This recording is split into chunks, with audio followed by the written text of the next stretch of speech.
She hadn't touched the controls in 11 years. Her hands shook. The engine was failing. 32 soldiers, the mission is go. were about Hostiles to die. confirmed. Stay sharp. And nobody Yes, sir. in We go that in together, we helicopter come out knew together, the quiet understood? woman in the Yes, back sir. row was the only person on Earth who could save them all.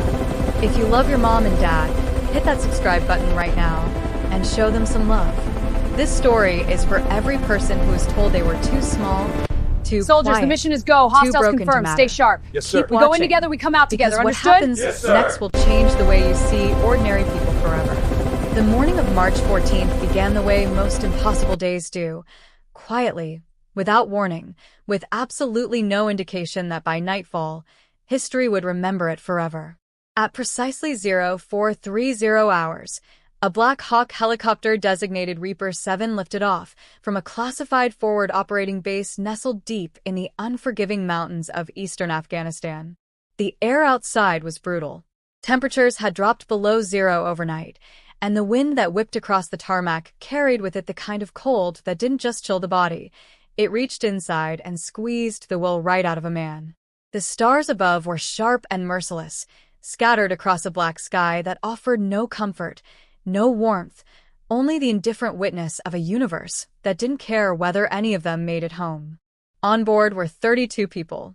30 of them were among the most elite warriors the United States military had ever produced. Navy SEALs, Delta Force operators, and 2 Special Operations Intelligence analysts, men who had collectively seen more combat, survived more impossibilities, and stared into more darkness than most human beings could comprehend. These were not ordinary soldiers. These were the ones who got called when every other option had already failed. They had trained for decades, bled on 4 continents, and buried brothers whose names the public would never know. If there was a unit in the world capable of handling whatever the night threw at them, it was this one. The 31st person on board was Chief Warrant Officer Dale Harmon, the pilot. A 20-year veteran with over 4,000 flight hours logged in some of the most contested airspace on the planet. Harmon was the kind of pilot other pilots told stories about.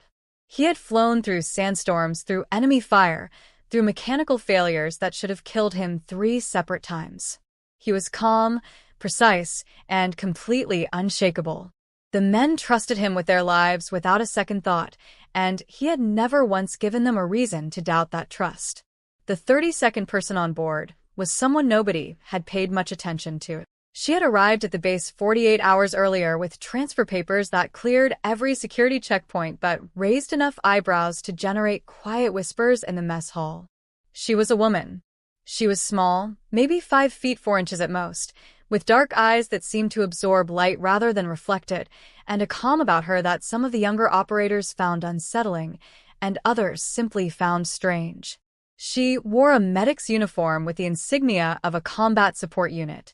Her name, according to her file, was Dr. Renee Caldwell. Her specialty, according to the same file, was trauma surgery and emergency field medicine. She had been assigned to the mission as a last-minute medical replacement after the unit's primary combat surgeon had been medevaced out with a burst appendix the previous morning. Nobody had questioned the orders.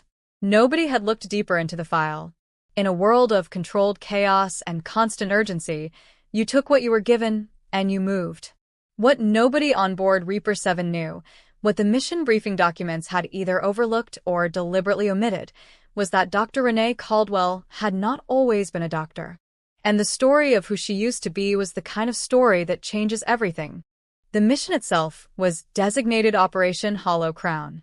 Intelligence assets embedded in 3 separate provinces had converged on the same target over a 72-hour window, a high-value individual responsible for coordinating supply chains that funneled weapons, money, and foreign fighters across 4 international borders. The target was not a figurehead. He was an architect, meticulous, careful, and deeply embedded in a network that had cost American lives for the better part of a decade. Capturing or eliminating him would not end the war. But it would fracture something essential, something that would take years for the enemy to rebuild. The intelligence window was narrow. The mission had a hard execution timeline. And so 32 people climbed aboard Reaper 7 in the frozen dark of an Afghan morning and flew toward whatever the mountains had waiting for them. For the first 40 minutes, everything went exactly as planned. Master Chief Raymond Hawk Dawson sat in the jump seat near the forward bulkhead, reviewing the target package for the 11th time. He was the kind of man who inspired both awe and a primal instinct for self-preservation in anyone who encountered him. 44 years old, 6 feet 2 inches of dense, weathered muscle, with a face that looked like it had been carved out of something harder than stone. He had 17 deployments across 5 combat theaters. He had led raids that were now studied in military academies. He had lost men, carried their weight home in his chest like stones he would never put down, and kept going anyway because that was what the mission demanded, and Hawk Dawson had never once in his adult life put anything above the mission. He was also the kind of man who refused to acknowledge fear in himself, which was why the slight tightening in his jaw at minute 41 was something only someone who knew him extraordinarily well would have noticed. And the reason for that tightening was a sound. Not a loud sound. Not the explosive, catastrophic noise of a rocket or a collision. Just a small, wrong sound. A cough in the engine. A subtle shift in the vibration that traveled up through the airframe and into the bones of anyone paying close enough attention. Harmon's voice crackled over the internal comms almost immediately. Got a caution light. Left engine. Running diagnostics. Nobody panicked. These men didn't panic. But the air in the cargo hold changed in a way that was impossible to quantify, but completely impossible to miss. It became thicker, somehow. More present.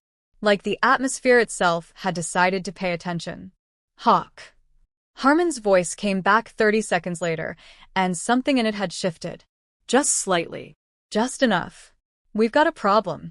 What followed in the next 4 minutes was a cascade of mechanical failures that aviation investigators would later describe as a 1 in 10 million sequence of compounding malfunctions.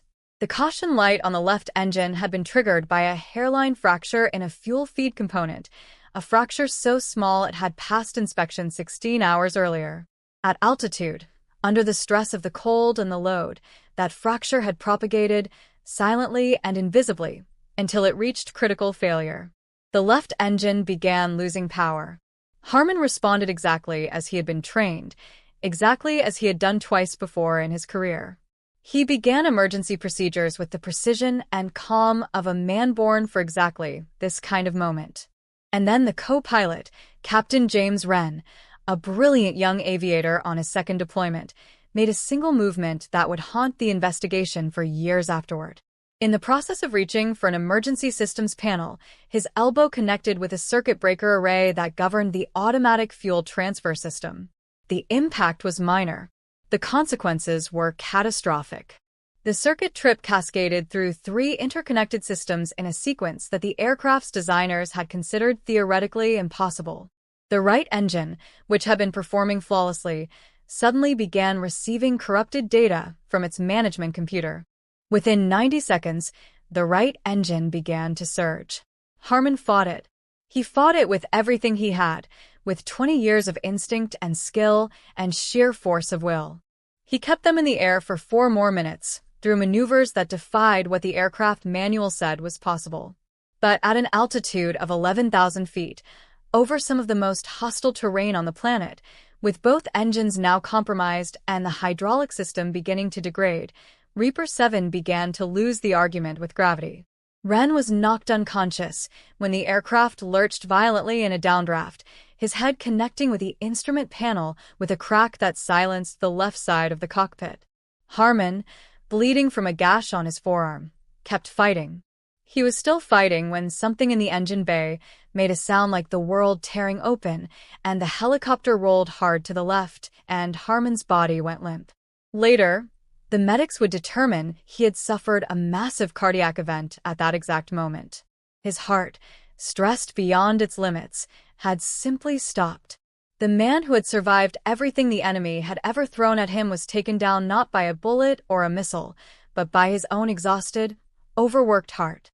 Reaper 7 was now at 9,000 feet, descending, with no conscious pilot at the controls.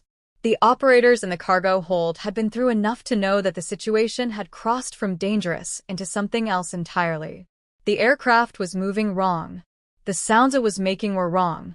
Hawk Dawson was already unstrapped and moving toward the cockpit before the second lurch hit. He pulled the cockpit door open, took one look at what was inside, and felt something he had not felt in 23 years of special operations. He felt the specific, cold, absolute certainty that he was looking at the end. Harmon was slumped. Ren was unconscious and bleeding. The instrument panel was a constellation of red and amber warning lights. The aircraft was in a slow, worsening spiral descent. Outside the cockpit windows, there was nothing but black sky and the darker black of mountains waiting below. Hawk turned back to the cargo hold. His voice, when he spoke, was completely controlled. Not because he wasn't afraid, but because control was the only weapon he had left. Harmon's down. Ren's down. We need a pilot. Right now. He looked across the rows of operators, across 30 faces that had gone hard and tight and focused. Anyone here know how to fly? Silence. Not the silence of people who hadn't heard. The silence of people who had heard perfectly and had nothing to give. Hawk's jaw tightened. He scanned every face again. Faster this time. I need a pilot. Does anyone on this aircraft know how to fly a helicopter? Anyone. Right now. And then, from the very back of the cargo hold, from the last row, from the seat closest to the rear bulkhead where nobody had paid much attention to her since takeoff, there was movement. It was slow. Not the hesitation of someone unsure whether to speak, but the deliberate, measured movement of someone making a decision they had been carrying inside themselves for a very long time. Dr. Renee Caldwell placed both hands on the seat in front of her, pressed herself upright, and stood. Every eye in that aircraft turned to her. She was small. She was calm. And she said 2 words in a voice that didn't shake even slightly. I can. Hawk stared at her. The aircraft lurched again, and he grabbed the bulkhead to steady himself. Lady, I need a real answer. Can you fly this aircraft? She was already moving toward him, stepping over gear and legs with the efficient economy of someone who had navigated urgent situations in confined spaces before. I have over 3,000 hours in rotary wing aircraft, she said, including 1,200 hours in Black Hawks. I can fly this aircraft. Hawk stepped aside. She moved into the cockpit and took the left seat, the pilot's seat, with a familiarity that stopped every breath in the cargo hold behind her. Her hands found the controls without searching for them. Her eyes moved across the instrument panel in a rapid, systematic scan that was unmistakably professional. She identified the failures, assessed the margins, and began talking to herself in a low, rapid sequence of technical observations that sounded like a language nobody had expected her to speak. Left engine is gone. Right engine is surging, but I still have partial power. Hydraulics are degraded, but functional. Rotor RPM is low but recoverable. Altitude 9,000, descending at 1,800 feet per minute. I need to arrest the descent. She reached for the collective with her left hand and the cyclic with her right, and she began to fly. What happened over the next 22 minutes would later be described by aviation experts, by military investigators, and by every man who was in that cargo hold, in terms that stretched the limits of technical language and eventually abandoned it entirely in favor of something simpler and more honest. What happened was that Renee Caldwell flew that broken, dying aircraft through a mountain corridor that no reasonable calculation suggested was survivable, and she kept it in the air, and she found a ridge, and she put it down. But the story of those 22 minutes is not simply a story about flying. At minute 3, with the aircraft still descending and the mountains filling the windscreen with terrifying speed, one of the operators, a Delta Force sergeant named Marcus Webb, pushed through to the cockpit doorway and told Hawk in a low, urgent voice that they needed to know who this woman actually was before they trusted their lives to her. It was not an unreasonable position. It was the position any rational, trained operator would take. Hawk looked at Renee.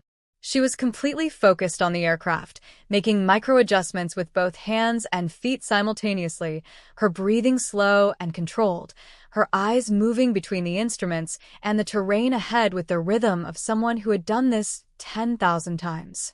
She's flying, Hawk said quietly. That's who she is. At minute 7, Renee found a temporary plateau in the terrain that gave her enough clearance to attempt a partial power recovery maneuver.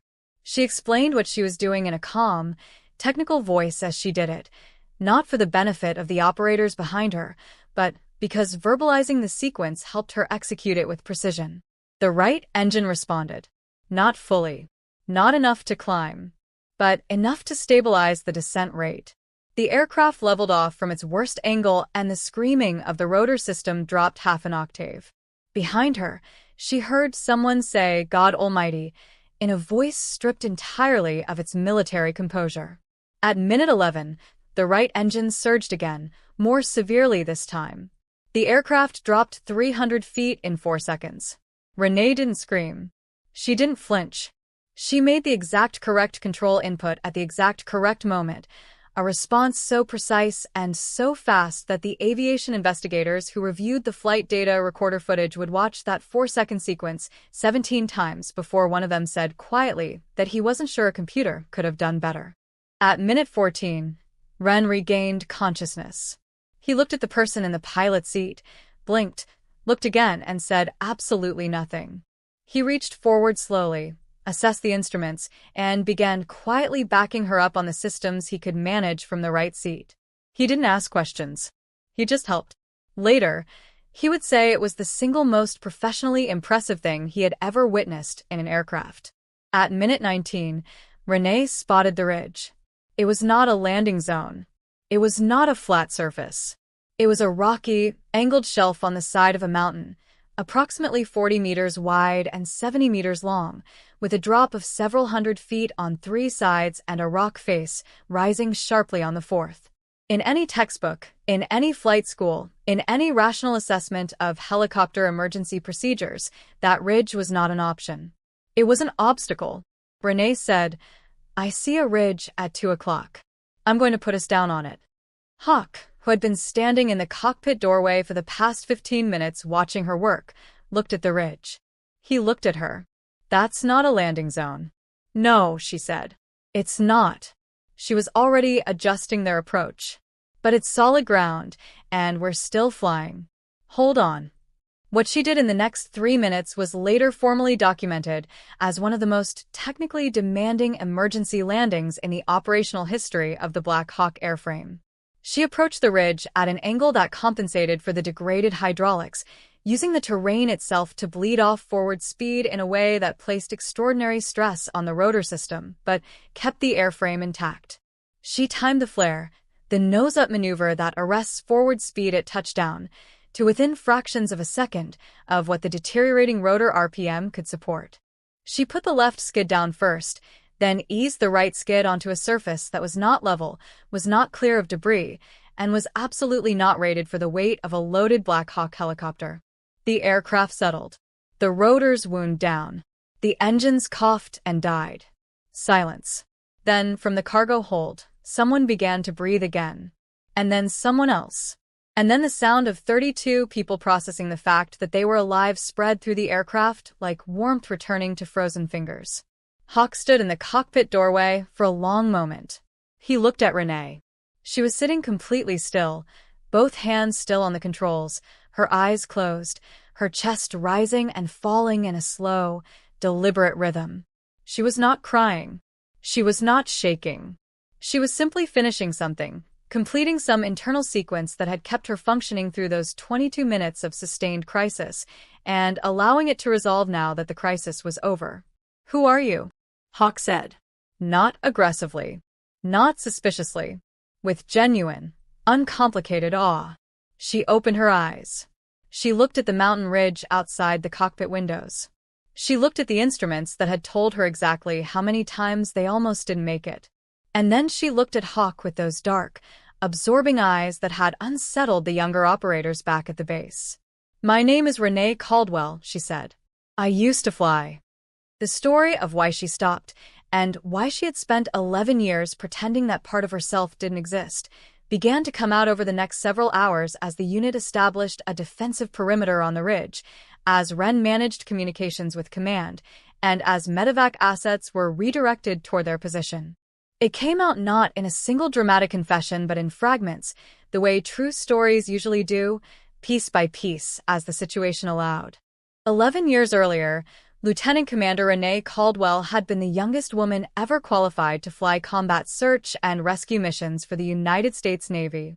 She had been exceptional, not just good, not just above average, but the kind of pilot who made instructors stop what they were doing and watch. She had deployed twice, logged over 3,000 flight hours in 3 years, and was being tracked for a career that her commanding officer had described, privately, as potentially historic. And then one night, during a training exercise off the coast of Virginia, her aircraft had gone down. The official investigation attributed the crash to a combination of mechanical failure and adverse weather conditions. The findings were accurate as far as they went. What they didn't fully capture, what the cold language of an official report couldn't contain, was the experience of being the only survivor of a crash that killed 3 of your crewmates. What it felt like to pull yourself out of the wreckage in the dark water and understand, with horrible clarity, that the 3 people you'd been in the air with moments ago were gone. What it did to a person to go through the investigation, the inquiry, the review board, and emerge on the other side with her record intact but something essential inside her permanently altered. She had been cleared of any wrongdoing. She had been cleared to fly again. She had chosen not to. She had enrolled in medical school instead, driven by a need to save lives in a way that felt safer, that kept her feet on the ground, that put distance between herself and the sky she had loved and lost. She had become a trauma surgeon, an exceptional one. Her ability to remain calm in crisis, to process information rapidly and make decisions under pressure, the same qualities that had made her a remarkable pilot, made her a remarkable doctor. She had found a different way to use herself, and she had locked the other self away in a room she never opened. Until the night she was assigned to a last-minute medevac mission to cover a combat surgeon who'd been evacuated with an emergency appendectomy. Until she climbed aboard a helicopter as a medic. Until the engine started failing and a man named Hawk Dawson turned to a cargo hold full of operators and yelled for a pilot and looked like he was about to watch 32 people die. There is a version of that story where Renee stays seated, where the weight of 11 years and the memory of dark water and the faces of 3 crewmates she couldn't save keeps her in her seat. There is a version where she tells herself it isn't her place, isn't her skill anymore, that she's a doctor now and flying is someone else's responsibility. There is a version where she makes a reasonable, understandable, human decision to stay silent, and 32 people on a ridge in Afghanistan end up as a different kind of story entirely. She did not stay seated. Later, when people asked her why, when journalists and military historians and the men whose lives she had saved all asked the same question in different ways, she gave different answers on different occasions. Sometimes, she said she didn't have a choice. Sometimes she said she thought about her crewmates, the 3 she'd lost, and decided that letting 30 more people die because she was afraid would be the wrong way to honor them.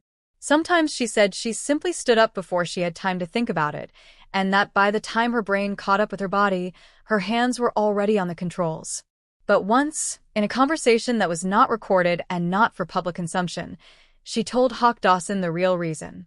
She said that when she heard him yell, when she heard that word, anyone, something inside her recognized with absolute certainty that the answer was her. Not maybe her. Not possibly her. Her.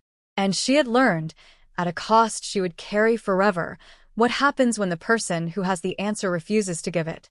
She stood up because she was the answer. And she had spent 11 years learning the hard way that answers don't get to stay quiet. The rescue operation that retrieved them from the ridge took 4 hours. During that time, Renee treated Harmon, who had been stabilized by the shock of landing and whose cardiac event had been severe but had not been fatal, a fact she diagnosed and managed with the same calm efficiency she had applied to the aircraft. She treated the gash on Ren's head. She assessed every operator for injuries sustained during the violent descent and found 3 with conditions requiring attention, 2 cervical strains and a broken wrist that one of the Delta operators had not mentioned because mentioning injuries was apparently not something Delta operators did voluntarily. Hawk watched her move through the cargo hold with her medical kit, and he thought about something that had no tactical relevance whatsoever, but that he couldn't shake. He thought about how many people walked through the world carrying something extraordinary that nobody could see. How many people had been broken by something that cost them their first life and had quietly built a second one without ever telling anyone what they'd lost? How many answers were out there, sitting in the back row of every aircraft, every room, every moment of crisis, waiting to be asked? When the medevac birds arrived and the unit was extracted from the ridge, there was a moment, brief, wordless, in the organized chaos of the transfer, where every operator who had been in that cargo hold made a point of passing by Renee Caldwell. Some of them didn't say anything. Some of them put a hand on her shoulder. Marcus Webb, the Delta sergeant who had questioned whether she should be trusted, stopped in front of her and looked at her for a long moment and then said, "Ma'am, thank you." It was 3 words from a man who had survived things that would fill a library, and he said them like they cost him something, which was the only way they could mean what they needed to mean. Hawk was the last. He stopped in front of her, and he looked at her the way he had looked at very few people in his life, with the specific recognition that he was in the presence of someone who had given something they couldn't get back. "You going to fly again?" he asked. She considered it. She looked up at the sky that was beginning to lighten at the edges with the gray approach of dawn. The sky that had taken so much from her and that she had just, after 11 years, chosen to face again. "I don't know," she said. And then, quietly, almost to herself, "Maybe." The official record of what happened aboard Reaper 7 on March 14th was classified for 2 years. When portions of it were eventually declassified, the aviation community responded with a mixture of disbelief and reverence that mirrored the reaction of the operators who had been there. The emergency landing on the ridge was studied in flight schools. The sequence of control inputs Renee had made during the 4-second drop at minute 11 was added to curriculum materials for advanced rotary wing instruction. Her name appeared in documents and reports, and eventually in the kind of quiet, serious conversations that happen in rooms where the people who understand what she did gather to talk about what is possible. She was awarded the Distinguished Flying Cross. The ceremony was small and private, attended by the men from Reaper 7 and a handful of senior officers who had read the full classified account. Hawk stood in the front row. Ren was there, his head still carrying a scar that would never fully fade. Harmon, recovered and retired from flight duties, sat in a wheelchair to the side with an expression of profound, complicated gratitude. When the medal was placed around her neck, Renee looked at it for a moment, then looked up at the assembled faces, and said something that nobody who heard it ever forgot. She said, "I want to say something for every person in this room who is carrying something they've put away, something they were brilliant at, something they lost and decided they didn't deserve to find again. I'm not telling you to find it. I know how much it can cost. I'm just saying when the moment comes, when someone needs the answer that only you have, you're going to know. And you get to decide." She paused.